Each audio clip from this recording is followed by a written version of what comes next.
Hi, I am आशीष। आज हम start करेंगे आपके क्लास 12 बिजनेस स्टडीज़ का एक बहुत ही important and easy chapter staffing. Okay, तो आज हम पढ़ेंगे meaning of staffing, need and importance of staffing, staffing process और बाकी के टॉपिक्स हम कवर कर लेंगे आपके नेक्स्ट पार्ट में। तो चलिए स्टार्ट करते हैं स्टाफिंग के मीनिंग से। तो देखिए, ये पढ़ने से पहले हम कुछ चीज़ें जान लेते हैं स्टाफिंग के बारे में। जो स्टाफिंग जो वर्ड है ये निकल कर आया है स्टाफ से, और स्टाफ क्या होता है? जो कंपनी के अंदर एम्प्लॉयज़ काम कर रहे हैं, ठीक है, उनको हम कहते हैं स्टाफ। ठीक है, और हम इसी को हम ह्यूमन रिसोर्स भी कहते हैं। अब इसका बहुत ही एक सिंपल मीनिंग है जिसे हम कहते हैं finding the right person for the right job, having the right qualification. तो क्या समझ में आया आपको कि जो भी पर्सन, जो भी हम कैंडिडेट को हम सेलेक्ट करते हैं, उसको हमें एक सही जॉब प्रोवाइड करनी है, सही जॉब पे रखना है। ठीक है, और आप कैसे पता लगाओगे कि वो सही जॉब, वो जॉब उसके लिए बिल्कुल ठीक है? उसके क्वालिफिकेशन से। तो समझ में आया? Placing the right person, finding the right person for the right job, okay, having the right qualification. Understand? तो अब हम पढ़ते हैं जो आपकी स्क्रीन पे नजर आ रहा है। स्टाफिंग में be defined as that function of management. Basically देखो, ये आपका एक मैनेजमेंट का फंक्शन होता है। स्टाफिंग आपका मैनेजमेंट का एक फंक्शन है। ठीक है, मैनेजमेंट के फंक्शंस कौन कौन से होते हैं आपके? प्लानिंग, ऑर्गेनाइजिंग, स्टाफिंग जो कि हम पढ़ रहे हैं, directing and controlling. Directing and controlling के बारे में हम बाद में पढ़ेंगे, सबसे पहले हम देख लेते हैं स्टाफिंग के बारे में। So staffing may be defined as that function of management which is concerned with selecting, developing, maintaining and utilizing the manpower। ठीक है, देखो मैन पावर क्या है? मैन पावर मतलब कि जो एम्प्लॉयज कंपनी के अंदर काम कर रहे हैं, हम उनको बोलते हैं मैन पावर। ठीक है, अगर आप सही एम्प्लॉयज को सेलेक्ट करते हो, उनको ट्रेनिंग देते हो, उनको मेंटेन करके रखते हो, ठीक है, तो इससे क्या होगा? इससे कंपनी का जो गोल है, ठीक है, वो इकोनॉमिकली और इफेक्टिवली अचीव हो जाएगा। समझ में आया? ठीक है, किसी भी ऑर्गेनाइजेशनल गोल को अचीव करने के लिए, ठीक है, आपको क्या करना है? आपको एक सही मैन पावर को यूज करना है, प्रोडक्टिवली यूज करना है। ठीक है, अगर आप उनको ठीक से यूज नहीं कर पाते हो तो इट मीन्स कि आप अपने गोल को अचीव नहीं कर पाओगे। ठीक है, ह्यूमन रिसोर्स एक बहुत ही इंपॉर्टेंट पार्ट है किसी भी ऑर्गेनाइजेशन के लिए। ओके, तो हम आगे बढ़ते हैं जहाँ पे हम पढ़ेंगे इम्पोर्टेंस ऑफ स्टाफिंग। ठीक है, सबसे पहला पॉइंट है आपका filling the roles by obtaining competent personnels. Basically इसके अंदर मतलब क्या है इसका? ये हेल्प करता है हमें, ठीक है, डिस्कवर करने में और ऑब्टेन करने में एक कॉम्पिटेंट पर्सनल को। कॉम्पिटेंट पर्सनल कौन होता है भाई? कॉम्पिटेंट पर्सनल वो होता है जो कि इफेक्टिवली और एफिशिएंटली वर्क करता है किसी भी कंपनी के अंदर। ठीक है, जो भी आपकी वैकेंट जॉब पोजीशंस हैं उसको आप फिल कर देते हो कॉम्पिटेंट पर्सन से। ठीक है, नेक्स्ट हम बात करते हैं placing right person at the right job. सही पर्सन को सही जॉब पे प्लेस करने का एक बहुत ही इंपॉर्टेंट फंक्शन है सबका स्टाफिंग। तो मतलब कहने का मतलब क्या है कि आप सही पर्सन को सही जॉब दे रहे हो। ठीक है, मैं आपको पहले ही बता चुका हूँ कैसे दे रहे हो। हैविंग द राइट क्वालिफिकेशन, उसकी क्वालिफिकेशन को देखते हुए आप उसको एक सही जॉब प्रोवाइड कर रहे हो। ठीक है, growth of the enterprise, next point. देखो, किसी भी एंटरप्राइज की ग्रोथ डिपेंड करेगी उस कंपनी के मैन पावर के ऊपर, उस कंपनी के स्टाफ के ऊपर, कि उस कंपनी का जो एम्प्लॉय है, जो मैन पावर है, वो कितना एफिशिएंट है, कितना कॉम्पिटेंट है। ठीक है, अगर वो लेस कॉम्पिटेंट है तो ग्रोथ भी होगी लेकिन धीरे होगी। ठीक है, लेकिन वही आज के ज़माने में अगर आप धीरे ऊपर बढ़ रहे हो तो काम नहीं चलेगा, आपको तेज़ी से ऊपर जाना पड़ेगा क्योंकि कंपटीशन इतना बड़ा हुआ है। तो अपनी कंपनी की ग्रोथ के लिए आपको एक कॉम्पिटेंट पर्सन चाहिए। ठीक है, तो अगर आप सही बंदे को सही जॉब प्रोवाइड कर रहे हो, ठीक है, तो इट मीन्स कि आपके कंपनी की ग्रोथ भी बहुत अच्छी से होने वाली है। ठीक है, नेक्स्ट पॉइंट है आपका optimum utilisation of human resource. Optimum utilisation of human resource मतलब क्या होता है कि आप जो भी ह्यूमन रिसोर्स को यूटिलाइज कर रहे हो, प्रोडक्टिवली यूटिलाइज कर रहे हो। ठीक है, ऐसा नहीं है कि मतलब 4 बंदे आपके, आपने एक पर्टिकुलर प्रोजेक्ट में आपने 5 बंदे लगाए हुए हैं जिसमें 4 बंदे काम कर रहे हैं और 1 बंदा खाली बैठा हुआ है। ठीक है, ऐसा नहीं है। ठीक है, अगर आपने 1 बंदे को खाली बैठाया हुआ है तो आप, इसका मतलब है कि उसके लिए, उसके लायक काम नहीं है वहाँ पे, तो आप उसको निकालो। क्यों अपने ऊपर बर्डन बना रहे हो? ठीक है ना? आई होप कि आपको ये पॉइंट समझ में आ गया होगा। आगे देखते हैं हेल्प्स इन कॉम्पिटिंग। भाई देखो, सिंपल सा लॉजिक है। अगर आपके एम्प्लॉयज़, ठीक है, बहुत कॉम्पिटेंट हैं, बहुत ज़्यादा अच्छी तरीके से काम करते हैं, ठीक है, और बहुत ज़्यादा इफेक्टिवली काम कर रहे हैं, एफिशिएंटली काम कर रहे हैं, तो इससे क्या होगा? इससे आपको कंपटीशन लड़ने में आपको एक हेल्प मिल जाएगी। ठीक है, बेसिकली मैंने का मतलब क्या है, देखो हर कंपनी चाहती है कि जो उसका एम्प्लॉय हो बहुत ही ज़्यादा ना इफेक्टिवली और एफिशिएंटली काम करके दे। ठीक है, क्यों चाहती है ऐसा वो? क्योंकि भाई उसे पता है कि जो मेरा बाहर कॉम्पिटिटर खड़ा हुआ है, ठीक है, मेरे को उससे आगे निकलना है। और वो उससे आगे तभी निकल पाएगा जब उसका एम्प्लॉय ठीक से काम कर रहा होगा, बिना किसी गलती के काम कर रहा होगा, ठीक है, और कंपनी को एक प्रोडक्टिव एक अच्छा काम करके दे रहा होगा, ठीक है, तभी तो वो आगे निकल पाएगा, तभी तो आगे कंपनी निकल पाएगी। ठीक है ना? तो आप समझ पा रहे हो मुझे लग रहा है इस पॉइंट को। अगला पॉइंट है आपका improves job satisfaction and moral of the employees. देखो भाई, जो भी आपके कंपनी में एम्प्लॉयज काम करते हैं, आपको उनके मोरल को भी टाइम टू टाइम इम्प्रूव करते रहना है और उनकी जॉब को सेटिस्फाई करते रहना है। कैसे? ठीक है, उनके काम के उनको रिवॉर्ड्स प्रोवाइड कराइए, उनको मोटिवेट करिए, ठीक है, काम के लिए। समझ में आ रहा है? ठीक है, रिवॉर्ड मतलब आप उनको, जैसे कि कहने का मतलब क्या है कि जैसे कि आप उनको कुछ एक्स्ट्रा इंसेंटिव्स प्रोवाइड करा दीजिए, सैलरी के ऊपर कुछ दे दीजिए, ठीक है, या फिर आप अलग से कुछ दे रहे हैं, या फिर आप उनको एक सही सैलरी प्रोवाइड कर रहे हैं, ठीक है, उनको रिस्पेक्ट मिल रही है कंपनी के अंदर, ठीक है, टाइम टू टाइम उनको मोटिवेट आप कर रहे हैं, ठीक है। तो आपको ये पॉइंट समझ में आ गया होगा। अगला पॉइंट है आपका key to effectiveness of other functions. भाई देखिए, जो बाकी के सारे फंक्शंस होते हैं ना, वो फंक्शंस का कोई मतलब नहीं है अगर आपका ये फंक्शन ठीक से काम नहीं कर रहा। ठीक है भाई, देखो प्लानिंग करने वाले भी आपके एम्प्लॉयज़ होते हैं, ठीक है, ऑर्गेनाइज करने वाले भी आपके एम्प्लॉयज़ होते हैं, डायरेक्ट करने वाले भी एम्प्लॉयज़ और कंट्रोल करने वाले भी एम्प्लॉयज़।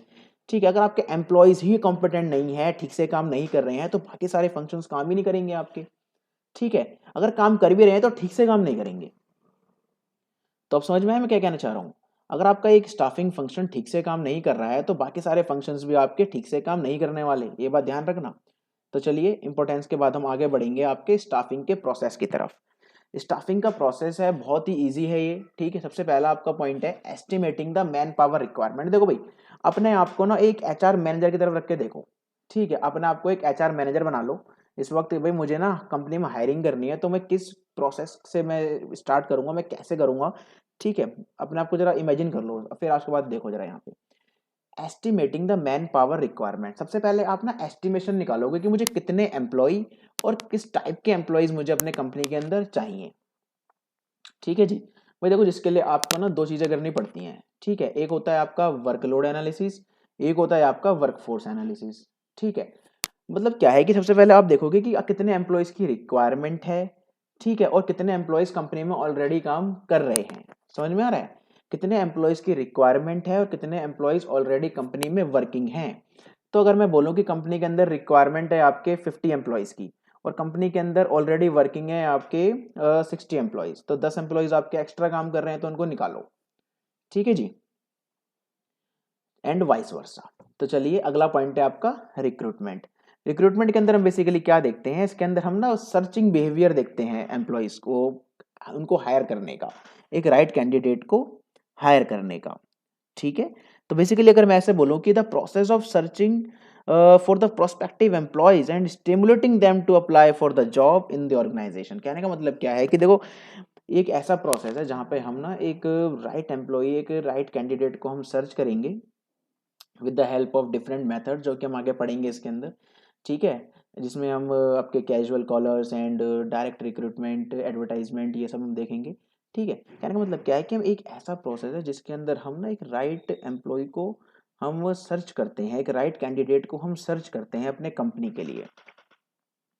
ठीक है, अगला पॉइंट है आपका सिलेक्शन। अब जैसे हमने यहाँ पे एक राइट कैंडिडेट को सर्च किया, ठीक है, बहुत सारे लोग आए आपके पास इंटरव्यू देने के लिए, ठीक है ना, और लोग आपके पास इंटरव्यू दे रहे हैं, तो आप क्या करोगे, अब आप उनमें से सबसे जो बेस्ट है, ठीक है, जहाँ पे भी आपको एम्प्लॉय चाहिए, ठीक है, फॉर एग्जाम्पल आपको फाइनेंस डिपार्टमेंट में आपको कोई एम्प्लॉय चाहिए काम करने के लिए, ठीक है, तो आप देखोगे इन इन पांचों जो 5 लोग जो आपके पास इंटरव्यू देने के लिए आए हैं, इनमें से बेस्ट कौन है, तो उसमें से आप एक बेस्ट को सेलेक्ट कर लोगे।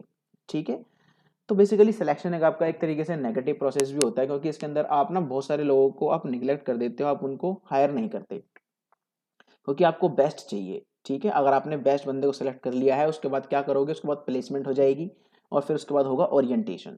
इसका मतलब क्या है कि इसका मतलब हम कह सकते हैं फैमिलराइजेशन विद द कंपनी। ठीक है ना, कंपनी के साथ फैमिलराइज कराते हैं अपने एम्प्लॉयज़ को। ठीक है, कोलिग्स के साथ हम मिलवाते हैं, जैसे कि अगर मैं इसको बोलूँ कि एक ब्रीफ प्रेजेंटेशन देते हैं, ठीक है ना, कंपनी के बारे में ब्रीफ, और इंट्रोड्यूस करवाते हैं सुपीरियर के साथ, कोलिग्स के साथ। ठीक है जी, उसके बाद फिर उसको उसकी जॉब दे देते हैं कि भैया आप काम करो बैठ के। ठीक है। अगला पॉइंट है आपका ट्रेनिंग एंड डेवलपमेंट। इसके बाद आपकी ट्रेनिंग होगी, ठीक है ना।